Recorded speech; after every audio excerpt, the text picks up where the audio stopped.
Hello everybody! Hello! So it has been a very long time since we've left a video for you guys. And surprise, surprise, we're not Winkle and Storm today. No. Basically what we've been doing over the past couple of weeks, we've been sorting out the back garden, getting it nice and ready for the summer. A lot of work has happened, but then obviously with physical work becomes tired people. Bad backs, everything like that. Anyway, we've recovered a little bit now, so as said in our previous video, our next one will be about questions about me and Andy, and we're hopefully going to answer them the best we possibly can. We've got 5 questions, so we'll ask each other each, being 10 facts about you. That's what this is all about today. Here we go. Question number 1 is... What is your birthplace? Oh, my birthplace. So I was born in South Africa, everybody. South Africa, in a town called Johannesburg, in a city of Alberton. All right. Basically, long story short, my parents are both British. My dad's Welsh, my mum is English, and they met each other in South Africa, as weird as that sounds. Both families lived in that country for years, and they lived there for many years. Along came my sister and myself. I don't really remember South Africa that well, to be honest, as a child. I was only 7 when we moved to England. And the reason why we moved to England was because my parents wanted a better education for me and my sister, because all we had over there was apprenticeships. There wasn't really such thing as qualifications. I mean, there was schooling and things like that, but when you think of what England have to offer the UK, they're a lot more advanced in the qualifications, GCSEs, A-levels, things like that, you know, and they're for a certain purpose. And I think that's why we came over here, because for that reason. I mean, as well, the crime rate is quite scary in South Africa. I remember as a child that our house, our front windows and all our windows across the house had metal bars across the windows. Blimey. I remember that, and I remember asking my parents why that was, and it was because of the burglaries, the robberies that happened. We moved to England when I was 7, so that means I started in year 3. Wow. Is that year 3? I think that's where you start in primary school, and go from there really. Apparently I had a really weird accent. I used to call my teachers ma'am. Did you? Yeah, ma'am, madam, rather than sir or miss. Apparently, I didn't speak like this. I talk like this. Oh no, man, I can't believe you're doing that. If you can relate that to the South African accent. Very dodgy, but yeah, so that's as much as I remember. Any of the language? Well, it's called Afrikaans, and my parents, when I was growing up as a kid, whenever they used to talk about me in the sense of birthdays and Christmases, they used to always talk in that language because I was too young to understand what it was or what they were saying. And one of the things that they did teach me was, which is asking the question, "How are you?" And it was "Macho." I probably even said that wrong. You got the flu? Should I get you a tissue? You just sneezed. No, I probably said that wrong, but it's something like Macho. I bet if my cousin's watching this, she'd be like, "No, man, you don't talk like that." You know, she'll tell you straight away what it is. But and you say "Dankie," which is, I probably said that completely wrong, but in the sense of "I'm very well, thank you." Okay. That's all I remember. Well, birthplace for you? Mine's quite boring because I was born in England. Huh? Yeah, exactly. Hey? I was born in a little village or town, we like to call it, called the Mighty Redcar. Oh, is that where I live now? That's where you live now. That's where this is being filmed right now. And I was born in a council house in Blakey Close, believe it or not, up by... around the corner. It used to be the Fine Fair. But I was born before even the Fine Fair was born, so it's been everything. It's been a Summerfield. It's been was everything now black an and Aldi. White? Was everything black and white? Everything was black and white. I seen in black and white. Everything was upside down. So yeah, I was born there. I was one of 8 children. Wow! With a mum and dad, so it was pretty crowded when I was a child in that little house. How many were there? There was 8 of us. 8 of 8 you? brothers and sisters. Wow! In one house. And yeah. Wow. And my mum and dad. Well, not all. No, we weren't all in this house at the same time. Obviously, there's age differences. I think there's about 30 years between us. Is it really? From top to bottom, something like that. Might not Crazy. be as much as that, but it's quite a big gap. Mm. Never worked it out, to be honest. But I was right in the middle of my family, so obviously the attention seeker, which is probably why we make videos and things now. You attention seeker? No, not me. So that was it, yeah. Here's a question to that then. Go on. What was the most popular thing around the year that you were born? 1970, I was born.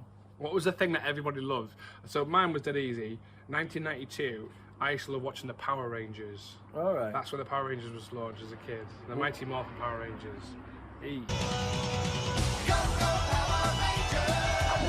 What I used to love watching was the $6 Million Man, Steve Austin.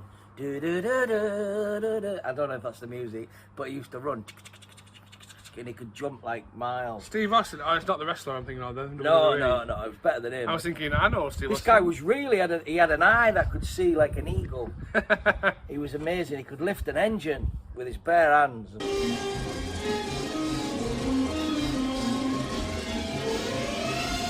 Question number 2, is where did we go to school? Well, I went to school to a Catholic primary school called St Albans, and it was over on Yew Tree Avenue in Redcar. I was there till aged 11, and then I went to Rye Hill School because Sacred Heart wouldn't allow me to go there because I hadn't been, what's the word, christened, is it? Oh, is that what it is? I hadn't done my first Holy Communion. Right. So I wasn't allowed to stay in the Catholic school. I had to go to a Protestant school,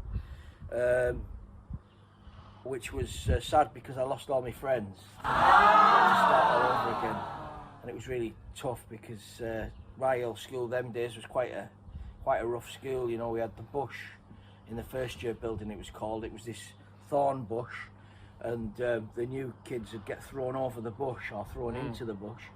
And it was all thorny and stuff, so it was something that used to scare you with, the bullies and stuff. So it was quite a intimidating time leaving St Albans School and going to Rye Hills. I wasn't excited about it as a kid, and I really wasn't concentrating on my schooling. I was more concentrating on staying alive, sort of thing. Hit me old mind. But I met friends really quickly, and as you know, I talk a lot, so I was able to make friends with people quite quickly, but it's not the same lasting relationship because you didn't come up through primary school together, so it's a little bit different, I feel. So nobody came up with me to that school. I went all on my own from St Albans. I was the only one, and I had my older sister who was about 3 years above, and that was it really. So yeah, St Albans and then Rye Hills. Since school I've done a coaching certificate with the FA because I love football. I've also done scaffolding, NVQ2, and I've experienced as a joiner. And we've recently just done an NVQ2 in business. We have? Haven't we? Yeah, only just recently, Yeah, so, and digital. What's that one? The digital NVQ2 one as well. As a child in South Africa, I remember a nursery, I'm not going to pronounce it, but I'm definitely going to say it wrong, but it was something like Venny Bookvedum or something like that. It's very Dutch. I remember that as my nursery school, and then I moved into primary, I think it was known as, or I don't really know what it was called in South Africa, but I remember it was called Brackenhurst Primary School. Yeah. And we had red shirts, grey shorts, and the big long grey socks and shoes to match. So that's where I was. Very old-fashioned. Very old-fashioned, yeah. And that was age. That was what, 1996, something like that, 95. So I was only young, so it was definitely baby school. And then moving into England, I went in Cleethorpes. That's where I grew up most of my childhood, and I went to a school called Elliston Junior School, which is still up and running. I think it's known as Elliston Academy now. I have so many good memories there, and I think in primary school you sort of start to develop your interests on exactly what you want to do in life, you know, and you begin a personality change, if that makes sense. Like I always remember I used to love singing as a kid, and there was a school choir, and I was the only boy in a school choir amongst, I think it was about 20 girls, Right. And our headmaster used to always, Mrs. Cormack, I remember her name. She used to always walk past the assembly hall and she said, "Hello ladies," and Gareth. Yeah, and then I went to a school called Matthew Humberston School. Since then it's had about 5 different name changes. I think it's still going, I don't know if it's Clee Academy. Anyway, that's where I went for my secondary school, and then I went to Grimsby College to get my A-levels. And then after that was 2010 when I left college. And then since then, I've got my teaching qualification. It took me about 2 years, did that about 2 years ago, started that. And like Andy said, just... What I forgot to mention was at school was where I did my first ever play. And I was inspired by a really good teacher called Mr. Fox, who taught 4th year juniors. Fantastic teacher, and I owe a lot to that man because he taught me how to express myself in writing. When writing, don't just go for boring words. Try and think of a bigger word and a more exciting word and things like that. It was great. He really cared about his profession as a teacher, and yeah. So if I had a glass, I'd raise it to Mr. Fox. Question number 3 is, what was your first job? Ooh, okay, so my first job, I was about 15 or 16, and it was in a pharmacy. A good friend of mine who's the manager in the pharmacy, I knew her from Amdram, amateur theatre, and I started working in there capping bottles, the bottles they put in medicines. Oh yeah. Back then it used to be plastic little medicine bottles, different sizes, and then it'd be another box of different colour and size lids. You know, the safety lids. Yes. And all you do is literally pick up and cap them like that. It sounds a bit boring, but at the time, being a 15, 16-year-old kid, it was quite exciting, getting that first bit of cash in hand, to say thank you, because the pharmacy was so busy. The colleagues in there didn't really have the time to do what I had to do, which is why they asked me to come and do it. And I actually enjoyed it. There was thousands, that's an exaggeration, not thousands of boxes, but when I arrived, it felt like hundreds. Because again, they're all different shapes and sizes that had to be done by a certain time because they sort them out at the beginning of the week. Well, my first ever job, I was aged 11, and I did a really naughty thing. I told a lie. Oh. I said I was 13, because by law you weren't allowed to do a paper round unless you were 13. So I said I was 13, but I wasn't. I was only 11. And how they believed me, I'll never know, because I was tiny. I must have been about 3 foot tall. And when I put the bag on, the bag would literally drag on the floor. It didn't stay on. It was like literally. So they had to tie the straps of the bag up really tight. And in the end, my dad used. I don't think we had gaffer tape them days, but he used whatever tape we had to tape it right up. And my mother said, "Oh, I'll put a couple of stitches in that bag for you." But yeah, so that was my first ever job. Was a paper boy. It's crazy when you say that, because like you were 11 and I was 15. Yeah. There's a massive age difference there. I think I was still wet behind the ears, and I had that actually don't come bothered. Yeah. But then knowing that I've got to 15, and I thought I need to do something with my life. Yeah, it's crazy, and you're a very influential age then as well, because you're listening to everyone around you. Absolutely. And the man that owned the shop, I remember him really well. It was called Mike Waring. He bought it from a guy called Bond. I don't know what his first name was. Maybe Brooke. No. Anyway, it wasn't James, that's for sure. But Bonds knew it was, and then Mike Waring bought it from him, and then a guy called Dennis Neal. And you might know him if you like your table tennis, because he was the world champion. Wow. Table tennis, yeah, world champion in table tennis. Took the championship off Desmond Douglas, apparently. And he bought the news agents, and we thought, well, we'll never meet him. We'll never meet the actual world champion, will we? And of course we did. He was there marking the papers on a morning and stuff. And what he used to do on a Saturday afternoon, he set up a table tennis table in the back room. This was on West Dyke Road, opposite the racecourse, and he used to teach us all how to play table tennis. And he'd have tournaments on a Saturday, and he'd have little prizes. And I won a Stiga table tennis bat, which I kept. I've still got to this day, which I cherish. When I used to go, because later on I got a job as a jockey, working in horse racing, and at Royal Ascot, whenever that week's on, the stable lads have a table tennis table in their hostel at Royal Ascot that week, and they have like little competitions. You stick a fiver in and you take the pot. And I took the pot one afternoon in there, and it was all thanks to Dennis Neal teaching me some little crafty little moves with the old table tennis bat. So yeah, so from age 11, that job as a paper boy did help me later on. Question number 4 is, the question was, what was your career path and why? Okay. Well, I think from a very early age, I always knew that I was going to be a performer of some sort. I remember in South Africa, I had a 4th birthday party. We were in a place called Mike's Kitchen. And I remember some music going on. I started dancing. 4-year-old dancer. Developed a crowd who watched me and gave me what would be here as like a £2 coin, but it was like called 2 rand. So it was like a coin that had 2 rand. 2 rand. That was their currency rate, 2 rand. And that's, I always remember. Up you come. Come on, up. This is our little mascot, everybody. I don't know if you can see him. Here he is. Sit down. Sit. Good boy. There he is. So I remember as an early age, since the age of 4, I was going to be a performer and pursued that career when I went to college. Did that as my qualification in performing arts, and then I became professional from 2010. Managed to get my first job in the industry with the pantomime touring company, and it progressed from there. I had to do little jobs now and then to obviously pay the bills. But the main career path wanted. The reason why was because of the confidence that you gain from doing it, and I enjoy entertaining people. That's something I love doing. Not because, believe this or not, when I'm not working, I actually hate the limelight. Andy will tell you this.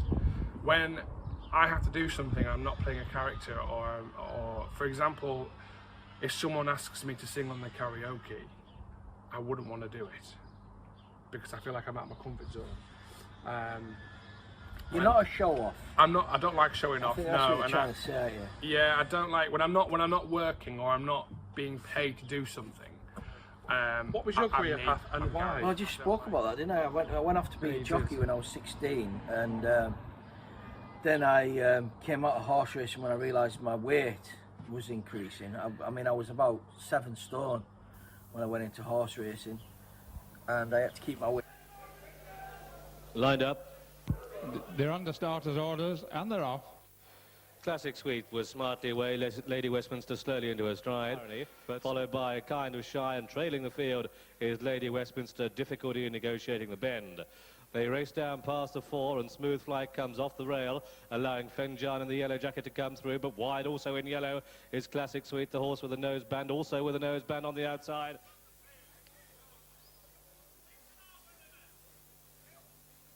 They're under starters' orders, and they're off. And Pink Tarda broke smartly towards the stand side. Another one showing good early speed is Bronze Cross. Sandrock is up there as well. And just in behind the one up there with this leading group is Majority Holding. Those on the far side still being taken along by Cosmic Flight. Up there with this one is Jody's Pet. 6.12 to ride the bottom weight, which used to be, for an apprentice, it was 7.7, but they had to claim 7. So you had to do 7 stone. So your saddle and your clothes and everything would have to weigh 7 stone. So you didn't have much leeway there. So 6.12, and you'd have to have what was called a pound dock, which was the tiniest saddle. It was like that sort of size, with some little stirrups on, which were big enough to put your feet in, but they were very light. And it weighed a pound, which was a bag of sugar. And all your clothes had to weigh the other pound. Wow. And that was you, so you had your boots on and your breeches and whatnot. So you didn't weigh very much, did you, as a jockey? No, I had to weigh, like I say, I had to weigh 7 stone, so I had to weigh about 6.12 to keep my weight at that. Wow. Now that was his challenge, because naturally, I was about 8.5, probably 9 stone. 8.5 stone? At the time, probably 8.5, 9 stone. Even though I was only little, I was very broad. And then the governor, Mark Usher, his wife, she taught me to ride. Now there's an interesting story linked to this, because I wanted to be a jockey. I had no experience at all, just knew I had this dream to be, and I started writing to racehorse trainers, and they'd just laugh you know, what have you done, what's your experience, sort of thing. Well, I have no experience with horses, and they just, some wouldn't even reply. But there was this one particular trainer that replied to me, Mark Usher, and he said, at the moment, Andrew, we don't have any vacancies for a stable lad, we're fully staffed. But I admire you for trying. Why don't you try and get some experience with horses and then come back? So I thought to myself, that's a good idea, but I wouldn't know where to start. So I was working at Gateway as well, at the food marketplace, stacking shelves and whatnot. So I didn't have much time because I had to make a living as well as a young lad. And so then what happened was I wrote back to him within a few months, and he said, thank you very much for writing back to me. I still don't have anything, but do try again. And the third time I tried, persistence was key. I must have written, no word of a lie, I got a horses and training book, looked at every address in there, just written to as many people as I could with me, what my hand would allow. So it was thousands of letters, probably not thousands, but hundreds, definitely hundreds of letters I was sending out every week.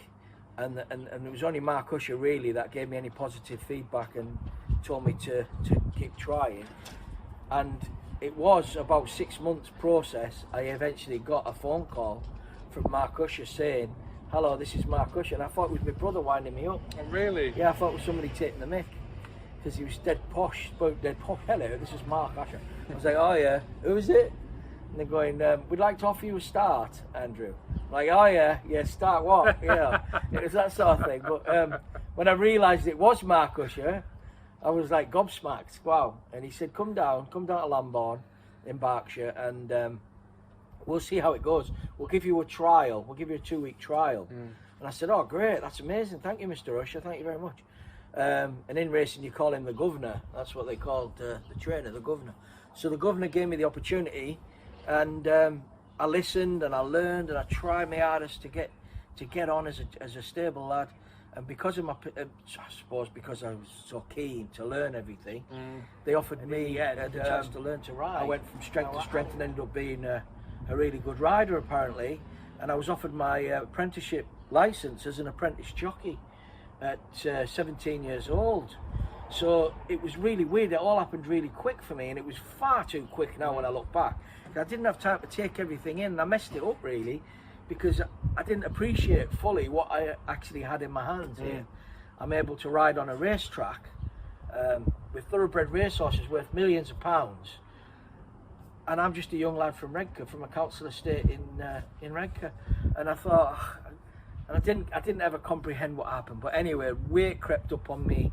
I got to the age, I had rides by the way. I rode at Newbury and Chepstow, Nottingham. Had a bad accident at Salisbury under a starting stalls on a horse called Dusky Dye. He went under the bottom of the gate and crushed both my wrists, which I've later had operations on. Ouch. For carpal tunnel syndrome.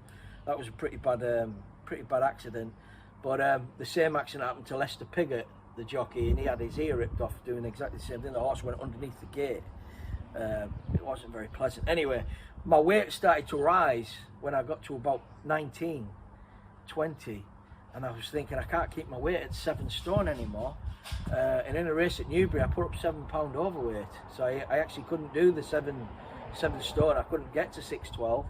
The lightest I could get to was about 7 stone 4, something like that I could get to. So I had to do 7.7. That was the weight. So I realised then, oh no, this is bad. My weights, I can't manage it anymore, and I had to look for another career, sadly. But yeah, I came out of horse racing, and then I became. I actually rode work, what's called riding work, which is not racing as such on the race course. It's actually getting the horse ready for the race, and I did that for a lady local to where I live now, which is in Teesside, Mary Reevely. I rode work for her, and then I went to work for a little trainer called Ronald and Christine Barr, and I finished with them. After that, I finished with them. I didn't go back into horse racing, and I started a new career as a joiner with my brother Philip. So yeah, so I've done a mixed bag of things really along my career path, and I found acting really late in life. I was 40 actually when I found acting, I'd always wanted to act from being a kid at school. I enjoyed the plays and things like that, and I was brought up in a church as a young man by my mum and dad, and we used to perform plays and things there, and I used to love it, and I really enjoyed it. And then after my dad sadly passed away, on just be close to my 40th birthday, I started to evaluate everything and think, you know, what's important to me in my life? Have I achieved anything in my life? I'd like to try and better myself or do something that I've never done before. And so I decided to be an actor and got myself an agent and whatnot, and went down that route, and that's the route I'm down now. So it took a while to get here, but this is where I want to stay. It's where I love. Do you know something? There's something very interesting that you said in your speech there, is the fact that life happens in such weird ways, and you have to do things that suit you at the time. You know, like you went to becoming a jockey. That was your ambition in your life. But then obviously you met someone, and then your weight started changing, things like that. So then automatically you thought, well, I have to change my life now, straight away. And the point of my message is the fact that what you said there is very important, to never give up. If you have dreams, follow those dreams. Yes. Because then your dream could lead to something better to help you in your life, if you know what I mean. Absolutely. That message there is, if you're really good at it, keep going, because you will get there. You will definitely get there if you keep going and pushing. It's going to be hard. It's not an easy road. It's hard work. There's a lot of speed bumps that you're going to hit, but you've got to keep going, and you will get there. I can guarantee it. If you keep going, you will achieve it. But if you're not good at it, why are you trying? Why are you even bothering? Because you're going to be so disappointed. I had a conversation with Norman Wisdom, who was my hero as a child, one of my comedy inspirations. I've watched everything Norman Wisdom has ever done. He's absolutely superb, fantastic performer. And his life story, if you don't know it, get his book and read about Norman Wisdom's life story, and that'll show you what persistence and determination really is.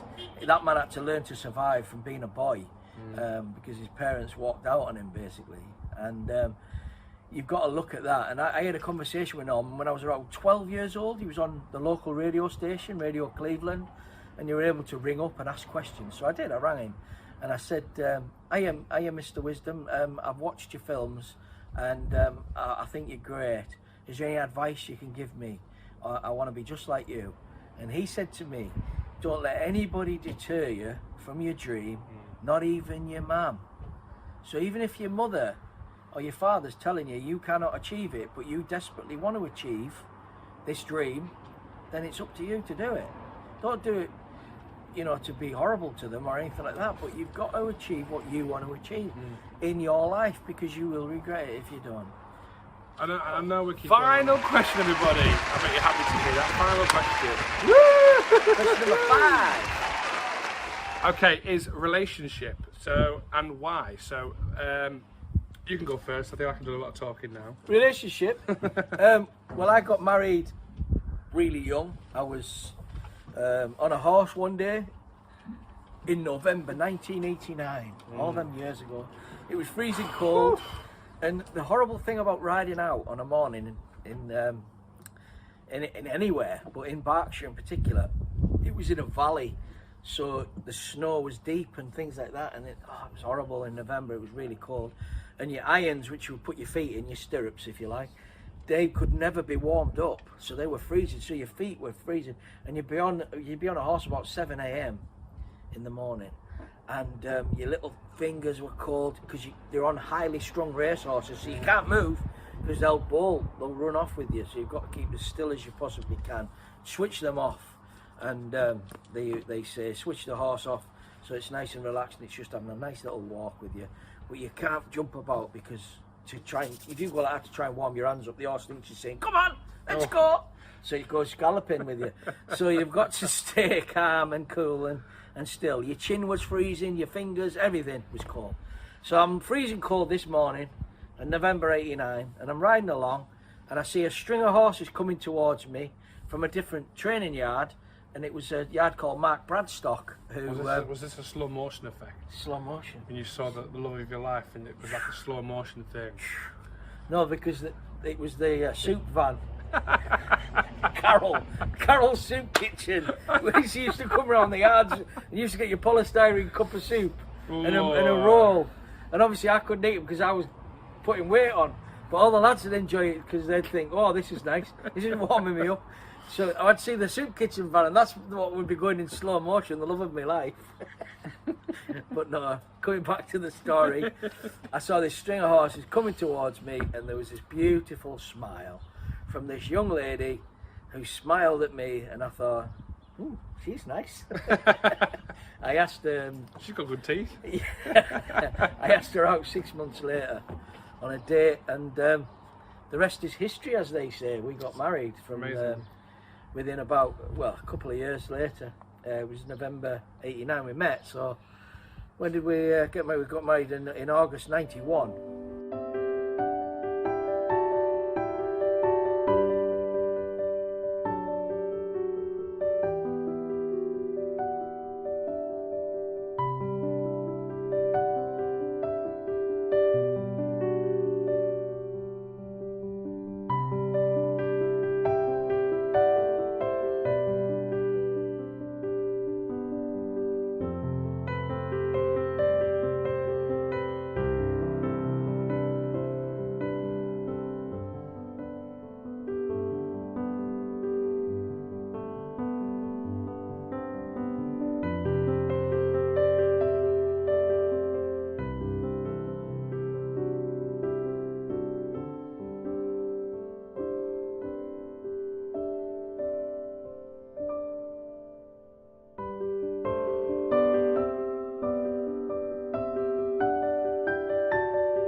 That was my relationship, and I've been with Paula since then. So so you've been married nearly 28 years. So 28 years this year. 29 this year. 29. Isn't it? Yeah. 29 this year. Sorry, I apologise. Yeah, 29 years. Yeah, because it's on 30th next August. But you've been together for about 31. You've known each other about 31 years. Whatever it is. Yeah. Paula will tell you. It's She'll know exactly how many days and weeks and you've got got you've got 4 kids now, haven't you? 4 kids. Got 4 wonderful children. The youngest one is 20. No, he's 19. He's 19. Apologies. So he's 20. And my eldest one is married to this fella. Yeah, and we'll get to that.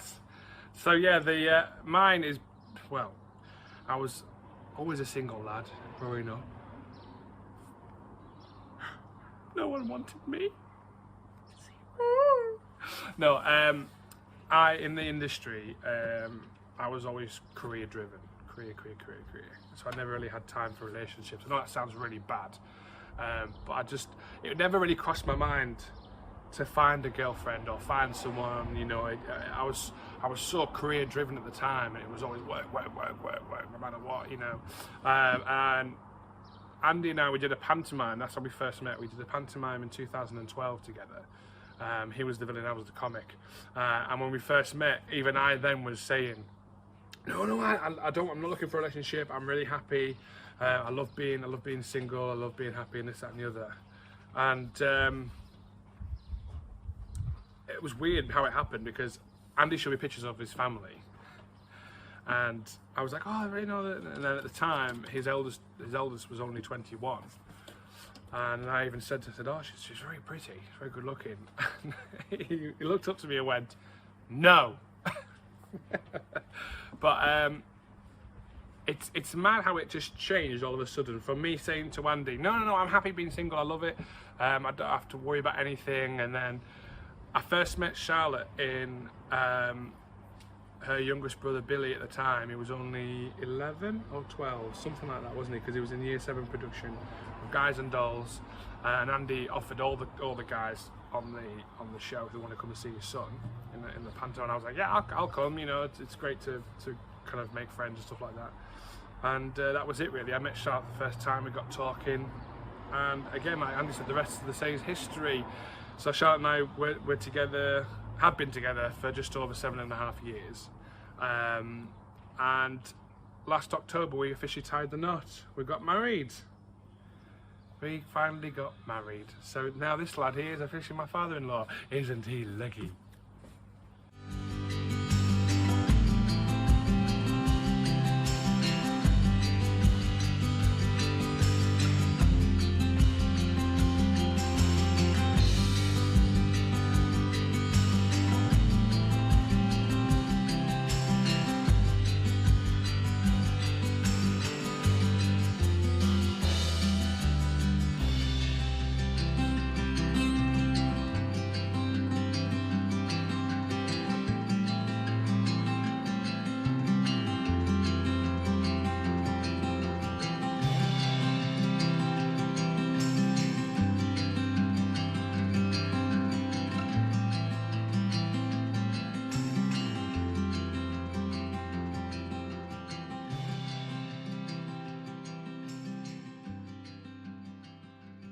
So when people meet me and Gareth for the first time, they always think that the relationship's a bit weird because the age difference, but it's because we were mates before we were father and son. Yeah, yeah. You know, That's it. We became good friends. Yeah, way you back. develop that trust first, don't you? The fact that we can work well together and we enjoy working together, but also we've got a few things in common. And then after that, that's where it developed over time. So even now, I still don't see him as my father, even though he is. Yeah. Well, I remember watching you in Panto in rehearsals and looking on and thinking, Gareth's a good lad. He seems like a genuine kind of guy. I don't like make mates out of anybody. I'm very particular when I choose friends, but Gareth sort of ticked all the boxes for me as a friend because he kind of like, you know, he's very helpful, very he's a very caring lad. I know I shouldn't say it because he's sat here, but he's a very helpful, caring lad, and he's got a lot of good qualities, and they were very, very similar to mine. And I thought, wow, that's rare to find because my standards are quite high, and it's always wonderful when you find somebody with a similar kind of standards as yourself. It's probably the worst thing Gareth ever did for himself was meet us, but it's the best thing that's ever happened to us, meeting Gareth, because obviously he's now my son-in-law, and it's great to be able to spend a lot of time with him because he's a good lad. Absolutely. I'm not crying, by the way. I had something in my eye. I just sort of point that out. It feels like the father of the bride speech over again. But anyway, guys, listen, that wraps up the video. It's a very long one, I understand that. Sorry. We thought we'd try something different. If you're wondering what this is up here, the Boston Red Sox. I might just mention it. You might not be interested, but that's a baseball team in Boston, Massachusetts. And myself and my daughter Charlotte, when she was little, she had issues with her health. She was in a wheelchair for periods of time and had to have a hip replaced when she was only 21. So she's had a real rough time as a kid. So I used to like spend a lot of time with her watching movies and things. So I'd have to watch all the chick flicks and all the rubbishy things. That's how I fell in love with Disney, I guess, because I was having to watch Disney films with her. But what actually happened was we were watching The Perfect Catch, I think it was called, which was a chick flick. Really, this isn't doing anything for me man points, is it? But we watched that, and we loved that film so much. I said, one day I will take you to Fenway Park where the Boston Red Sox play, and we will see that stadium. And it was to cheer her up, really, because when she was in pain anyway, and stuff like that. Thanks, guys. Thank you so much for watching the video. We really appreciate it. If you get to this end, you've made it. Yay! Thank you. But everyone always asks us, we want to know about you and Andy. But this is why we don't always do me and Andy, because I think we're very boring people, because life is a bit boring sometimes. But we love making you guys laugh, entertaining you in different ways. Certainly do. Winkle and Storm are one of our newest characters. We love them to pieces. We have got plans for them in the future. We won't tell you yet what they are. Big plans for them, and obviously big plans for Tickled Trout Productions. Betty and Bobby Jr. as well. We've got big plans for them. We do, yeah. We've got so many different characters that we're going to sort of introduce as time goes on. Yeah. But at the moment, it's not ready yet. It's not right yet to do that. But yeah, keep watching, guys. Thank you so much for your support. We love it. We would love it if you could share the videos, subscribe, get your friends to the same. We would love that. We would honestly love that. What else we'd also love is if you've got any work for Christmas, because our pantomime has just been cancelled at the Concert Empire Theatre. Yeah, that's because of the lovely pandemic we're all under. We're really upset about the that. councils are a bit worried because of the social distancing and stuff, so they made the decision to cancel it. It's a massive shame for, it is, for Leah and yeah. the team. And So we're available for Christmas. We're going to wrap it up now because yeah. we spent an hour of your time. Thanks. It's an hour. 1 hour? Can you believe It'll it? be edited in about 10 minutes by the time you see it. Thanks guys so much. Don't forget to like, share, subscribe to the YouTube environment, and share it, please, and we just love your support. Thank you so much. So stay tuned for future videos coming on. Very camp, isn't he? Thank you, darlings. Please. But basically we love you all. We do. We appreciate all of your support. So stick around. Might be some future videos, might not. Decide. But thanks guys, take care. Stay safe, look after yourselves, remember to wear a mask.